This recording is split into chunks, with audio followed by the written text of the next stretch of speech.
Assalamualaikum teman-teman dari siswa ya Madrasah Aliyah Negeri 2 Wonosobo. Ini saya Abdul Musonjono beserta dengan para tim dosen ya, ada Prof. Kasal, ada Dr. Aris Farid Mustafa, ada Pak Imam Hamidin. Yang kali ini kita akan berkunjung di Mandua Wonosobo ini untuk menyelenggarakan pengabdian masyarakat dengan judul pengembangan pusat inkubasi pemikiran profetik. Baik ya, apa itu paradigma profetik? Jadi paradigma itu sendiri ya, artinya adalah cara pandang. Profetik berasal dari kata nabi atau kenabian. Sehingga paradigma profetik adalah cara berpikir yang meniru cara nabi melihat dan memperbaiki dunia. Nah, fokusnya di sini bukan pada teori saja, tapi juga membebaskan yang tertindas, menghidupkan nilai-nilai kemanusiaan, membawa perubahan dari dunia. Ini contoh sederhananya, ilmu yang kamu pelajari bukan hanya buat nilai yang bagus saja, tapi bisa membantu temanmu yang susah belajar, bisa membantu orang tuamu yang nanti di kemudian hari. Nah, apa dasar teologisnya dari paradigma profetik ini? Dalam surat Al-Imran ayat 110 ya, yang artinya engkau adalah umat terbaik yang diturunkan dan dilahirkan di tengah-tengah manusia untuk menyuruh kepada yang ma'ruf dan mencegah kepada kemungkaran dan iman pada Allah SWT. Kuntum khairu ummah ukhrijat linnas ta'muruna bil ma'ruf wa tanhauna 'anil munkar wa tu'minuna billah. Ini dasar teologisnya.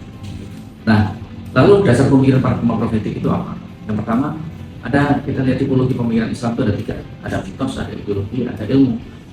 Mitos itu, Islam itu selalu dibawa ke arah mitos ya, sifatnya literalis, anti tafsir. Maksudnya membaca Al-Quran hadis itu hanya tekstualis saja, tidak melihat pada konteksnya. Bahkan agama dimitoskan ya.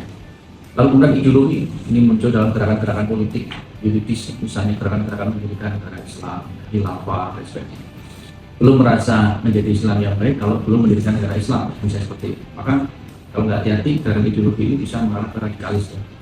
Nah, Pak Kunto Wijoyo yang di sini sebagai tokoh yang mengembangkan paradigma profetik itu menawarkan tipologi yang ketiga, yaitu ilmu.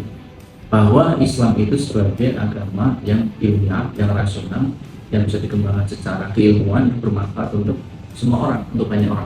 Ini orang yang diajukan oleh Prof. Kunto Wijoyo. Nah, strateginya bagaimana? Pertama, integralisasi, yaitu mengintegrasikan kekayaan keilmuan manusia ya, rasional empirik ini ya, dengan wahyu, petunjuk Allah melalui Al-Quran dan hadis. Jadi ada ayat kauniyah, ada ayat kauniyah, itu diintegrasikan. Ada ayat-ayat di alam semesta ya, yang dikembangkan melalui cara-cara ilmiah. Yang kedua melalui kajian atas wahyu. Kemudian objektifikasi, yaitu mengkaji secara ilmiah ajaran-ajaran Islam agar menjadi rahmat bagi seluruh alam, rahmat lil alamin. Jadi ayat Al-Quran, hadis itu tidak dibaca secara biasa, tapi dibaca secara ilmiah begitu. Ada nggak kandungan-kandungan ilmiahnya ya di dalam Al-Quran dan hadis itu? Dan ternyata kalau kita mau objektifikasi itu banyak sekali ayat Al-Quran yang berbeda dengan pertama. Nah, 3 nilai utama yaitu yang diturunkan dari Al-Imran 110 tadi. Pertama, liberasi ya, yaitu pembebasan. Jadi di dalam hal ini Islam itu hadir di dunia ini untuk melakukan pembebasan dari kemiskinan dan lain sebagainya, ketertindasan. Lalu kemudian yang kedua, humanisasi, yaitu memanusiakan manusia. Bagaimana manusia itu dioptimalkan potensi rasionalnya, potensi jiwanya, potensi sosialnya, apapun potensi kemanusiaan itu humanisasi. Lalu transendensi, yaitu menghubungkan dengan Allah, dengan Tuhan ya. Seluruh pengembangan keilmuan itu tidak lain dan tidak bukan adalah membaca ayat-ayat Allah, kemudian menambah keyakinan kita akan kekuasaan Allah, keberadaan Allah. Jadi ilmu tidak boleh ya, kemudian menjadikan manusia justru jauh dari Allah, tapi justru semakin mendekatkan diri kita kepada Allah. Nah, ini bedanya apa kalau kemudian ilmu biasa dan ilmu profetik ya? Kalau ilmu biasa itu hanya soal angka, teori-teori ya. Kalau ilmu profetik itu dikaitkan dengan nilai-nilai kemanusiaan, nilai-nilai ketuhanan ya. Lalu bisa netral secara moral ya. Sedangkan ilmu profetik harus berpihak pada kebaikan.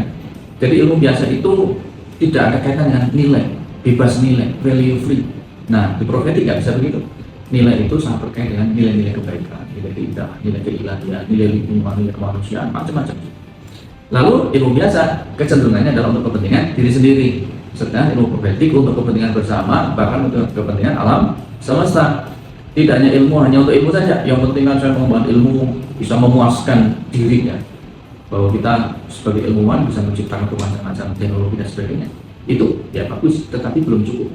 Harus juga memperhatikan aspek-aspek kebutuhan bersama. Kira-kira ilmu kita itu merusak lingkungan apa enggak? Kira-kira ilmu kita itu membuat masyarakat terpecah belah apa enggak? Gitu kan? Apakah martabat manusia semakin tinggi atau malah semakin hancur dengan pengembangan pengetahuan? Nah ini ilmu profetik itu membuat ya ilmu itu semakin komprehensif ya, semakin menyeluruh ya. Semua aspek dilihat ya, tidak hanya keilmuannya saja, tetapi juga moralitas, kemudian juga mudarat dan manfaatnya diperhatikan. Jangan sampai menghasilkan kemudaratan, tetapi justru menghasilkan kemanfaatan sebanyak-banyak. Nah, kenapa anak-anak setingkat Anda ini, Diman 2 ini, SLTA, perlu tahu ini? Nah, kita harus mengetahui karena ini kalian ini generasi perubahan dan perubahan terus menerus ya. Yang sekarang ditemukan, tetapi kebetulan nanti mungkin ya bulan depan, tahun depan udah perubahan baru. Jadi saudara sekalian, dunia tidak berubah karena banyak orang pintar, tetapi karena ada orang pintar yang peduli. Nggak cukup pintar, tapi peduli kepada masyarakat, lingkungan, bangsa, negara, agama. Yang kedua, jadilah pelajar yang bukan hanya ingin menjadi sukses, tetapi juga ingin membuat orang lain selamat lahir dan batin.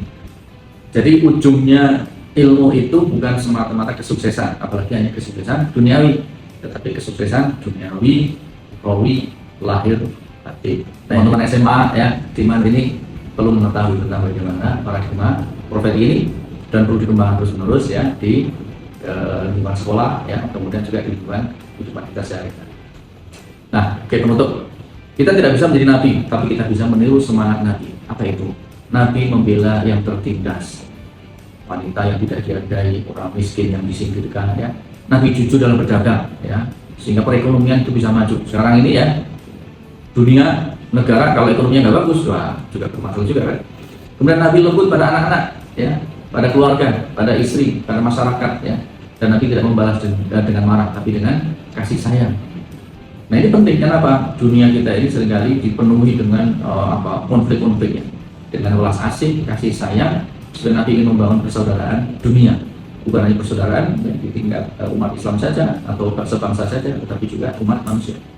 Maka ilmu yang kamu pelajari, tugas yang kamu kerjakan, dan cara kamu bersikap, jadikan itu bagian dari perjalananmu meniru cahaya para nabi-nabi, terutama Nabi Muhammad SAW.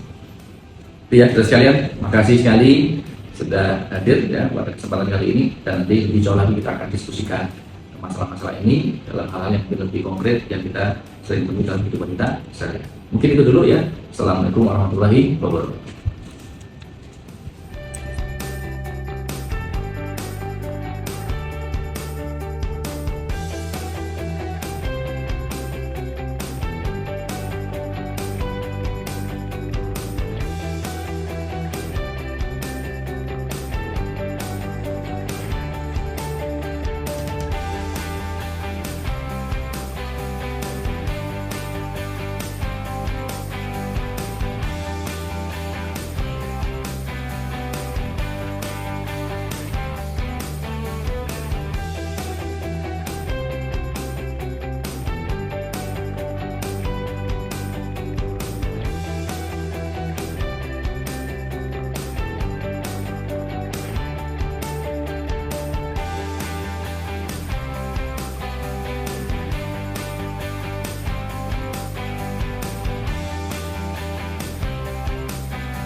Kita ini madrasah, ya, jadi artinya bahwa semua lini kehidupan dari sisi kurikulum, dari sisi pergaulan, ini semua mengacu pada jejak kenabian dan keagamaan tentunya.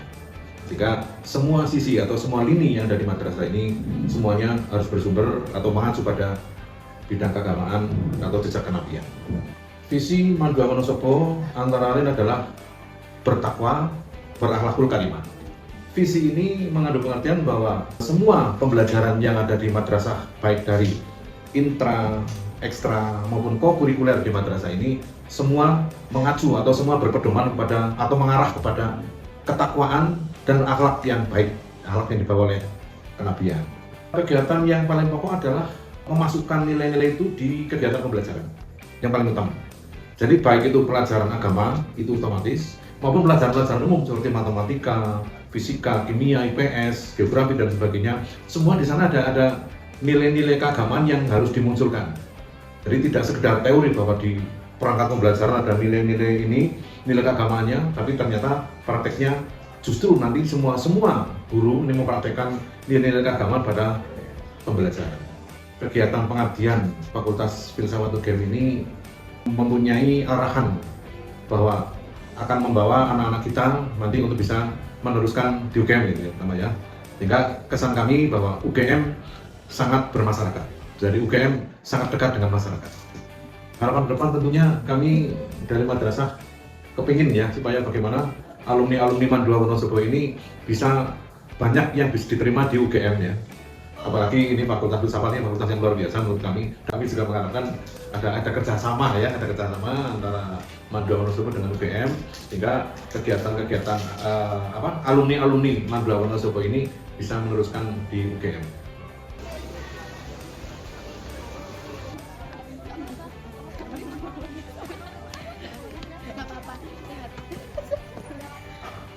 Halo teman-teman, aku Fatimah Jihan, kelas 12-2 Madrasah Aliyah Negeri 2 Wonosobo. Selama mengikuti kegiatan seminar kemarin, banyak sekali hal positif yang bisa aku ambil, memperluas wawasan tentang paradigma profetik dan juga bisa diamalkan dalam kehidupan sehari-hari. Tentunya ini juga membantu aku untuk terus meluruskan niat belajar, bukan semata-mata untuk mencari ilmu, tapi juga beribadah kepada Allah Subhanahu wa Ta'ala.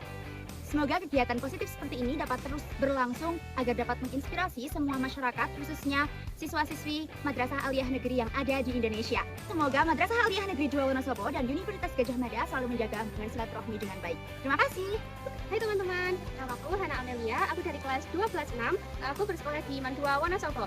Kesan aku selama mengikuti seminar tentang paradigma profetik ini sangat seru dan sangat asik karena awalnya aku kan belum tahu dan belum paham tentang paradigma profetik, tetapi setelah mengikuti seminar kemarin itu aku jadi paham karena penjelasannya itu sangat jelas, singkat dan mudah dipahami. Dari pembahasannya juga menggabungkan tentang nilai-nilai di kehidupan sehari-hari kita, jadi kita tuh mudah paham dan tidak bingung seperti itu. Semoga kedepannya seminar tentang paradigma profetik ini bisa lebih sering dilakukan, apalagi di lingkungan sekolah seperti di Mandua Wonosobo, dan untuk sesi tanya jawabnya itu bisa lebih lama lagi agar siswa dan para dosen itu bisa bertukar pikiran lebih lama seperti itu.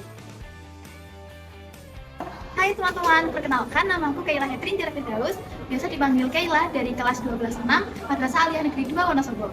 Paradigma profetik itu mengajarkan kita semua untuk dapat menyeimbangkan antara akal, kemudian moral dan juga iman di kehidupan kita. Harapan saya semoga kedepannya nilai-nilai paradigma profetik ini dapat diterapkan dalam kehidupan sehari-hari sehingga dapat bermanfaat bagi kita semua. Perkenalkan, nama saya Taat Rifani, guru Al-Quran Hadis dan Ilmu Tafsir Mandua Wonosobo.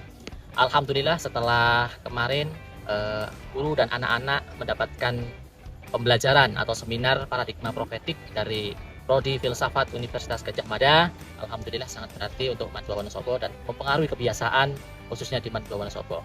Terlihat anak-anak juga untuk sekarang melakukan pembiasaan sholat duha, kemudian sholat duhur berjamaah, itu juga sudah dilaksanakan dengan baik.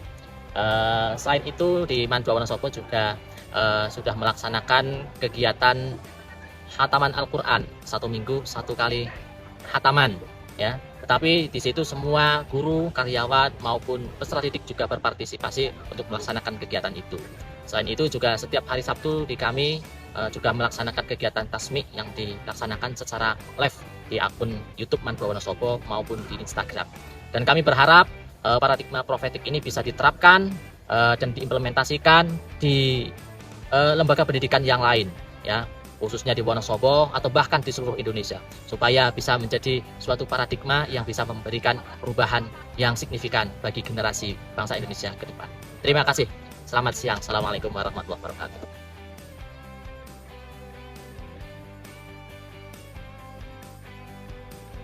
Mandua Wonosobo.